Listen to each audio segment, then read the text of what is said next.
నమస్తే పీపుల్, మీకు ఒక విషయం చెప్పాలి. బిర్యానీ లవర్స్ కోసం మంచిర్యాలలో మంచి టేస్టీ దమ్ బిర్యానీ ఎక్కడ దొరుకుతుందా అని నేనైతే చాలా ఎంక్వైరీ చేశాను. అందరూ ఒకే ప్లేస్ చెప్తున్నారు, అదే రుచి బిర్యానీ అని. ఇదైతే మనకి అడ్రస్ ఆల్రెడీ తెలుసు కదా, లక్ష్మీ థియేటర్ దగ్గర తిరుమల బార్ అపోజిట్ అయితే రుచి బిర్యానీ అండ్ ఫుడ్ కోర్ట్ అయితే మీకు కనిపిస్తుంది.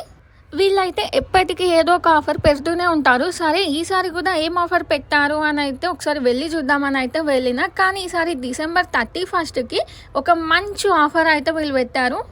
31st night families and youth enjoy చేయడానికి 3+1 biryani and pakodi celebration pack అంట. సో అంటే 3 బిర్యానీలు తీసుకుంటే ఒక టేస్టీ చికెన్ పకోడీ ఫ్రీ. అంతేకాకుండా బ్యాచిలర్స్కి సో 31st రోజు ఎంజాయ్ చేయడానికి బాయ్స్ అందరికీ అయితే మంచిగా కూడా అన్ని రకాల ఫాస్ట్ ఫుడ్ అయితే వీళ్ళ దగ్గర మంచి ఆఫర్తో ఇస్తున్నారు. సో ఇంకెందుకు లేటు, మరి ఈ న్యూ ఇయర్కి ఎంజాయ్ చేయాలంటే అన్నీ ఒకే ప్లేస్